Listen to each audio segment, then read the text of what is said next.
ইতিহাসের পাতা ঘাটতে গিয়ে নেইমারের ইতিহাস দেখলে আপনি আটকে উঠবেন। ফুটবল ইতিহাসে সেরা কামব্যাকের গল্পটি এই মহানায়কের নামেই লেখা আছে। শেষ 5 মিনিটে দুর্ধর্ষ 3 গোলে অবদান রেখে সে বুঝিয়ে দিয়েছিল ফুটবল তার পায়ের জাদু। সেদিন অবাক হয়েছিল মাঠে থাকা হাজার হাজার দর্শক, কোচ, এমনকি সতীর্থ লিওনেল মেসিও। সবাই অবাক হয়ে তাকিয়েছিলেন ব্রাজিলিয়ান এই সুপারস্টারের দিকে। কি হয়েছিল সেদিন? 5 মিনিটে নেইমার কি করেছিল? কেনই বা এই সময়টাকে বলা হয়ে থাকে ইতিহাসের সেরা কামব্যাক? চলুন বিস্তারিত দেখি। উয়েফা চ্যাম্পিয়ন্স লিগের রাউন্ড 16 কোয়ার্টার ফাইনালের লক্ষ্যে মাঠে নেমেছিল পিএসজি বনাম বার্সেলোনা। নেইমার, মেসি, সুয়ারেজের মতো বাঘা বাঘা তারকা থাকতেও প্রথম লেগে পিএসজি 4-0 ব্যবধানে হারিয়েছিল বার্সাকে। অর্থাৎ দ্বিতীয় লেগে বার্সাকে ম্যাচ জিতে করতে হবে 5টি গোল। সবাই হাল ছেড়ে দিয়েছিল। স্বাভাবিকভাবে এমন ব্যবধানে ম্যাচ জিতা সত্যি অসম্ভব, কিন্তু সেদিন ব্রাজিলের এক নায়ক বলেছিল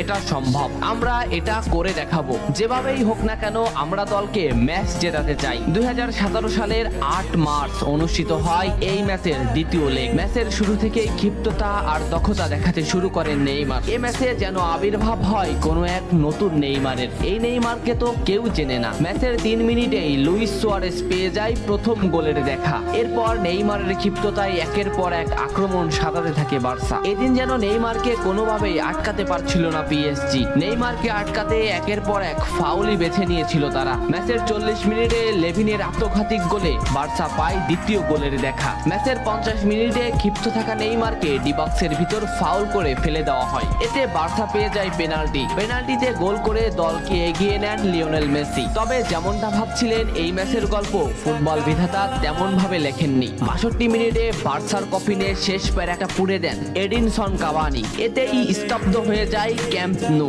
আশা ছেড়ে দেন বার্সা কোচ লুইস এনরিক। শুধু কি তাই, স্তব্ধ হয়ে যান লিওনেল মেসিও। তবে সেদিন একজন দমে যায়নি। নামটা কি কমেন্ট করে জানান। বার্সা গোল হজমের পর লিওনেল মেসি ম্যাচের সম্পূর্ণ দায়িত্ব দেন নেইমারের উপর। আবারও শুরু হলো খেলা। ডি বক্সের বাইরে নেইমারকে ফাউল করে ডি মারিয়া। এই পজিশনে 88 মিনিটে বার্সা একটা ফ্রি কিক পায়। তবে এই ফ্রি কিকের দায়িত্ব নেইমারের কাছে বুঝিয়ে দেন মেসি। শট করেন নেইমার এবং করেন অসাধারণ গোল। এই ফ্রি কিকটা বার্সার ইতিহাসের সেরা ফ্রি কিকের একটি হয়ে রয়েছে। এর 2 মিনিট পর সুয়ারেজকে আঘাত করে পেনাল্টি পায় বার্সা। পেনাল্টি নিতে আসেন নেইমার জুনিয়র। সেদিন বার্সা নেইমারের উপরই আস্থা খুঁজে পেয়েছিল। পেনাল্টিতে অসাধারণ গোল করেন নেইমার। এমন পরিস্থিতিতেও 5 গোল করে ম্যাচ সমতা এনেছে বার্সা। এর কিছু সময়ের পরে চলে আসে সেই মাহিন রক্ষণ। ম্যাচের এই মোমেন্টটা লক্ষ্য করুন। ডি বক্সের কিছুটা সামনে নেইমারের পায়ে বল। নেইমারকে আটকাতে গেল প্রতিপক্ষের একটি খেলোয়াড়, কিন্তু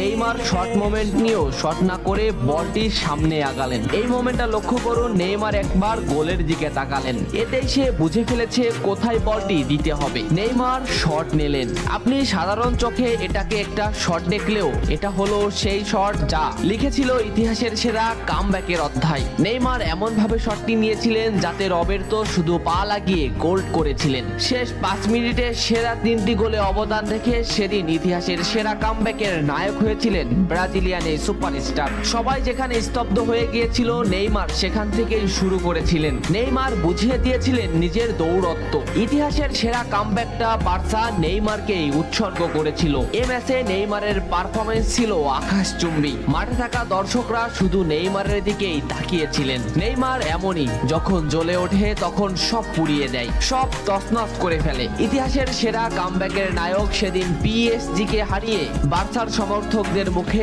হাসি ফুটিয়েছিলেন। বার্সা ফ্যানরা কি এদিনের কথা ভুলে গেছে? নেইমারকে ভোলা যায় না। নেইমারের এই অবদানের